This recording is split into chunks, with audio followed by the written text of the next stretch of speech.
संकट आए, अगर जिंदगी मेरी जीना कुदरत को मंजूर होगा तो जिंदगी रहेगी, नहीं तो मौत आ जाएगी। पर संकट से घबरा करके मैं पलायन करने वाला नहीं हूँ। 12.5 साल तक इतने कष्ट सहन किए और 12.5 साल के बाद उनको केवल ज्ञान की प्राप्ति हो गई। और जैसे केवल ज्ञान की प्राप्ति हो गई, चलती का नाम गाड़ी और रुकती का नाम खटारा।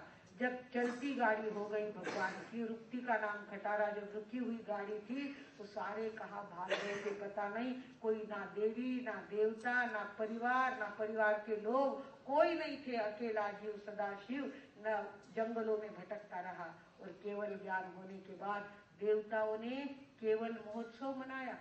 देवताओं ने उनका व्याख्यान का स्टेज समूह शरण के रूप में तैयार किया। देवताओं ने कितनी ज्यादा खुशियां मनाई। और शिष्य बने तो कितने शिष्य बने? 11 गंधर्वों के 500, एक के 500, ऐसे 4444 ना, 4444 शिष्य दूसरे ही व्याख्यान में। इतने सारे ब्राह्मणों के बेटों ने, ये सारी कथा आपको हम प्रतिपदा या दिवाली के समय कहेंगे, सारा ब्यौरा कहने वाले हैं।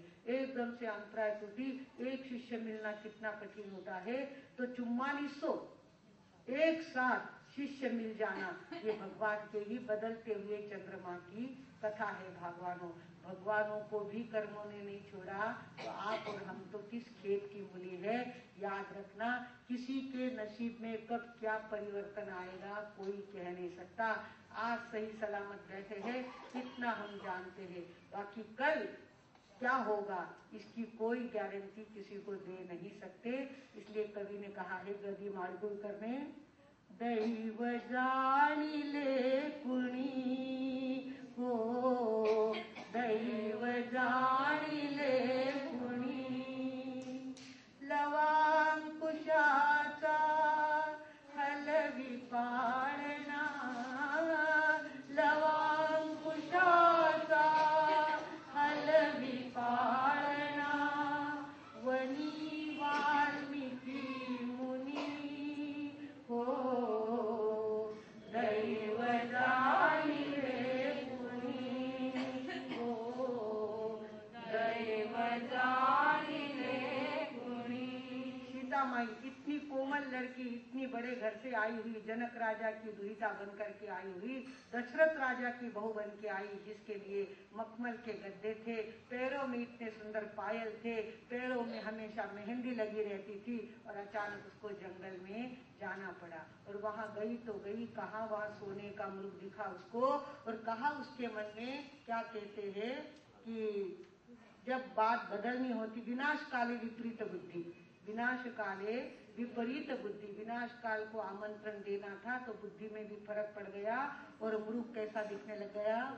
मृग सोन्याचा जगी असंभव, मृग सोन्याचा जगी असंभव, तरीही तयाला भुलले राघव, श्रीरामाला चकवूनी गेल्या, श्रीरामाला चकवूनी गेल्या, शक्ती मायाविनी हो, दैव जानिले कुणी हो, दैव जानिले कुणी।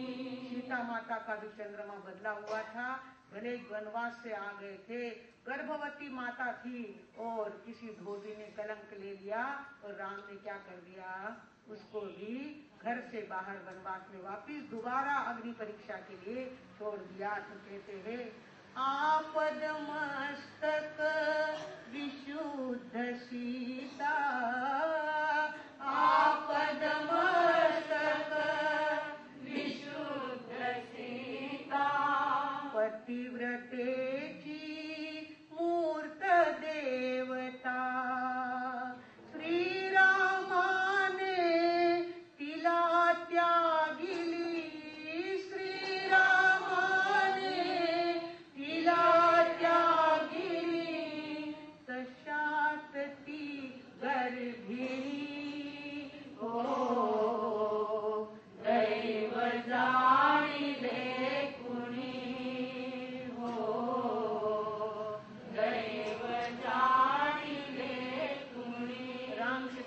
जन्म कहाँ हुआ?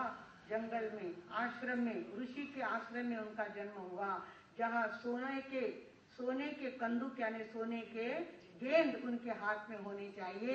वहाँ गेंद कौन से थे? मिट्टी के गेंद से दोनों लव और कुश खेलते थे। तो क्या कहा? राजपुत्र है नृपति उद्यासे, राजपुत्र है नृपति उद्यासे, शिशुपण ज्ञान से दीनपणाचे, रत्न कंदुका जागी हाती, रत्न कंदुका जागी हाती, मातीची खेळणी हो, दैव जाणिले कुणी हो, दैव जाणिले कुणी, लवांकुशाचा हलवी पाळणा, लवांकुशाचा हलवी पाळणा, वनी वाल्मिकी मुनी हो, दैव जाणिले कुणी हो, दैव जाणिले कुणी। इस प्रकार देव देतो आणि कर्म नेतो। कभी किसके ऊपर कौन सा प्रसंग आएगा, कभी किसकी जिंदगी में कौन सी बीमारी आएगी, कभी किसकी जिंदगी में किसका एक्सीडेंट लिखा हुआ होगा, कुछ भी कह नहीं सकते। ये बदलते चंद्रमा की कथा है। जो चंद्रमा बदलता है, जो कर्मों का चक्कर भी आदमी के साथ बदलते रहता है।